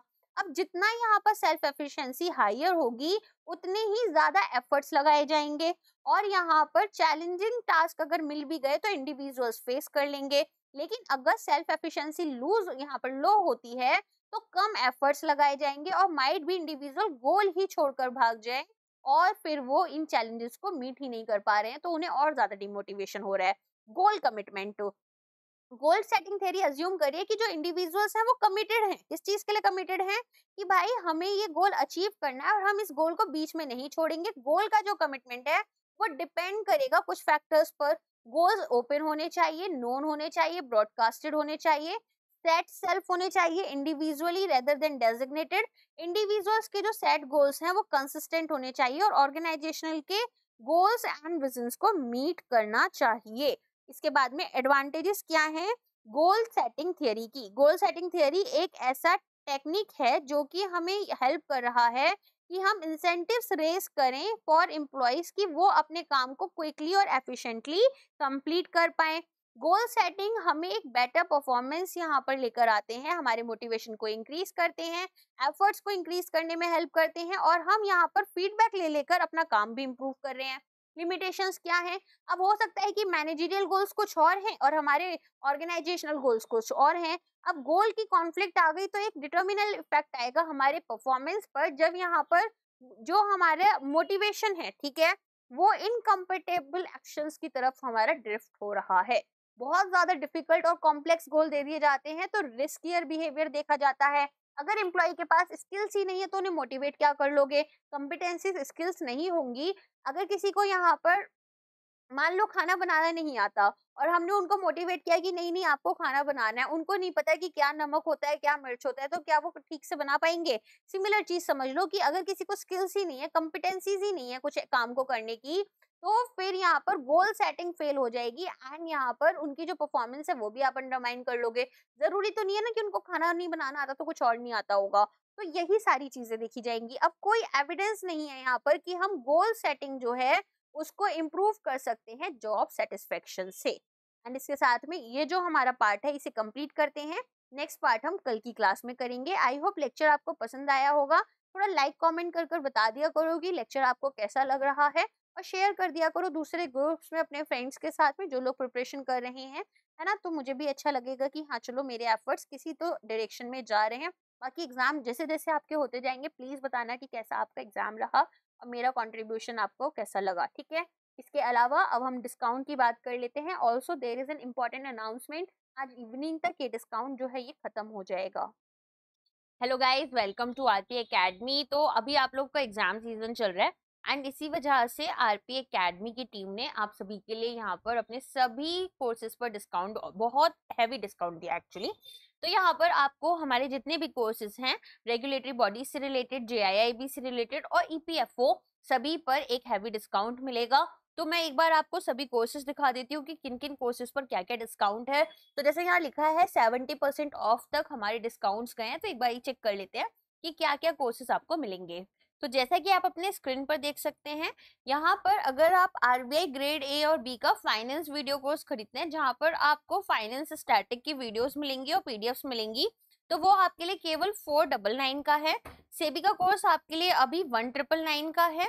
बात करें एडा की, तो ये आपके लिए 2999 का रहेगा। एंड यहाँ पर आपकी सभी चीजें कवर हो रही हैं। अगर आप डिटेल्स जानना चाहते हो तो आप यहाँ पर व्यू डिटेल्स पर क्लिक करना एग्जाम में, तो बेसिकली हमारी वेबसाइट पर तो आपको सारी ही डिटेल्स मिल जाएंगी इस तरीके से, जहाँ पर आप देख सकते हो कि ओके फाइन, आपके लिए क्या क्या कोर्सेज किस किस उससे हैं, क्या क्या कंटेंट हम आपको प्रोवाइड करते हैं। और यहाँ पर अभी डेमो वीडियोस आपको नहीं मिलेंगी, क्योंकि आपको वीडियो कोर्सेज नहीं देते हैं हम यहाँ पर, केवल और केवल आपको हम लोग पीडीएफ कोर्सेज देते हैं अलोंग विद मॉक टेस्ट, जो आप हमारे प्लेटफॉर्म पर लगा सकते हो। और अगर आप चाहते हो हम आपको पीडीएफ दें तो वो भी हम उसकी दे देते हैं मॉक्स की। इसके अलावा बात करें पीएफआरडी ग्रेड ए के लिए, तो यहाँ पर आपका कोर्स केवल और केवल पेपर 1 और फेज 1 पेपर 2 का, और फेज 2 पेपर 1 एंड 2 के लिए 1599 का है। आरबीआई के कोर्सेज यहाँ पर हमने मेंटोरशिप कोर्स अगर आप लेते हो, जहाँ पर आपको 1:1 मेंटोरशिप मिलेगी, तो वो है आपके लिए 2999 का। अगर यहाँ पर आप आरबीआई और नबार्ड का कॉम्बो मेंटोरशिप कोर्स लेते हो तो वो आपके लिए 4999 का है। आगे बात करें, अगर नॉर्मल कोर्सेज आपको लेने हैं और आरबीआई और नबार्ड का कॉम्बो लोगे तो वो 3499 का है। अगर आप यहाँ पर SEBI grade A and PFRD grade A का कोर्स लेते हो कॉम्बो, तो वो 2999 का। करेंट अफेयर्स का यहाँ पर कोर्स आपके लिए 1499 का रहेगा। बात करें अगर यहाँ पर आपकी आईएफएससी एंड पीएफआरडीए के कॉम्बो कोर्स की, तो वो केवल आपके लिए 2499, एंड आईएफएससी का कोर्स आपके लिए रहेगा यहाँ पर केवल 1499 रुपीज का। इसके अलावा अगर हम आगे की बात करें तो आप देख सकते हैं आपको और क्या क्या मिल रहा है। तो सिडबी ग्रेड ए की बात कर लेते हैं सबसे पहले। तो सिडबी ग्रेड ए का यहाँ पर जो कोर्स है और ग्रेड बी का, वो आपके लिए 2999 का है। यूपीएससी का कोर्स आपके लिए केवल 1999 का रहेगा। डिस्क्रिप्टिव महापैक हमारा 2999 का है। देखो यहाँ पर क्योंकि आपके 1:1 सभी आंसर्स चेक होंगे तो थोड़ी सी ज्यादा मेहनत जाती है, इसीलिए यहाँ पर इसका प्राइस हमने थोड़ा सा हाई रखा है, दैट इज 2999। बट आप वो समझ भी सकते हैं कि 4 पेपर्स में आपको कॉन्टिन्यूसली यहाँ पर गाइडेंस मिलेगी। नेक्स्ट बात करें अगर जेआईआईबी की, तो वहां पर आप देखेंगे आपके लिए 999 का रहेगा। अगर आईएफएससीए का ग्रेड ए एमसीक्यू बैच आप लेते हो तो ये केवल 750 रुपीज का है। और आरबीआई ग्रेड बी का फेज 1 एंड फेज 2 कोर्स, ये आपके लिए केवल 1799 का है। बात करें NABARD grade A phase 1 and phase 2 courses की, तो ये आपके लिए 1999 के हैं। और टीजीटी के आपके लिए कोर्सेज होते नहीं हैं, आप लोग यहाँ पर केवल रेगुलेटरी का ही देते हैं, तो वो एग्जाम्स आप देख सकते हैं। इसके अलावा हम आपके लिए टेस्ट सीरीज भी लेकर आते हैं। तो नबार्ड ग्रेड ए की टेस्ट सीरीज आपके लिए 1199 की है। सिडबी की टेस्ट सीरीज आपके लिए 1499, पीएफआरडी की 799, आरबीआई ग्रेड ए और ग्रेड बी की, अगर आप यहाँ पर बेसिकली ग्रेड ए तो आया ही नहीं, ग्रेड बी की जो टेस्ट सीरीज है आपके लिए वो केवल 1199 रुपीज की रहेगी। एंड यहाँ पर पीएफआरडी ग्रेड ए की टेस्ट सीरीज आपके लिए 1299 की है। अगर आपको डिटेल्स जाननी है तो वो आप इस तरह से खोलकर एक बार देख सकते हैं वेबसाइट पर। लिंक आपको मैं डिस्क्रिप्शन बॉक्स में भी डाल दूंगी और कमेंट सेक्शन में भी डाल दूंगी, तो आप दोनों ही जगह से उसे चेक कर सकते हैं। तो यहाँ पर 10 फेज 1 जीए मॉक्स आपको मिल रहे हैं आरबीआई में, 5 ESI phase 2 objective and descriptive test, 5 FM phase 2 objective and descriptive, 5 English descriptive. और ये जितने भी डिस्क्रिप्टिव है ये हम आपके रिव्यू करते हैं, फीडबैक आपको प्रोवाइड करते हैं, मॉडल आंसर्स देते हैं। तो प्रॉपर यहाँ पर एक पैटर्न चलता है कि इस तरीके से यहाँ पर आपको प्रिपरेशन करवाई जाती है, ठीक है।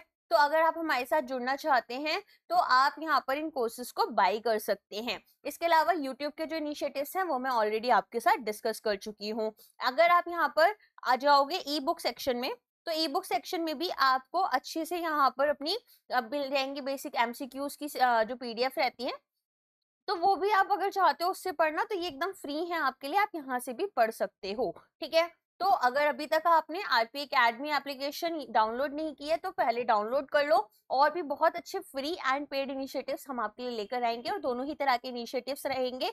तो अगर आप यहाँ पर हमारे साथ जुड़ना चाहते हैं तो आप आरपी एकेडमी के यूट्यूब चैनल को सब्सक्राइब कर लो, साथ में आप यहाँ पर टेलीग्राम पर हमें ज्वाइन करो। अलोंग विद दैट आप एक बार आरपी एकेडमी की एप्लीकेशन को डाउनलोड कर लो। ठीक है, और कोई डाउट होता है तो वो ऑफ कोर्स आप लोग कमेंट सेक्शन में पूछ सकते हैं, टेलीग्राम के ग्रुप पर पूछ सकते हैं, या फिर हमें यहाँ पर यहाँ पर मैंने आपको प्रोवाइड कर रखा है decode RBI grade B. ठीक है, उस पर भी आप decode regulatory exam sorry, आप टेलीग्राम हैंडल पर जाओगे तो वहां भी आप हमें पर्सनली मैसेज कर सकते हो। तो जैसा भी आप जुड़ना चाहो वैसे आप जुड़ सकते हो। चलिए आज के लिए बस इतना ही है।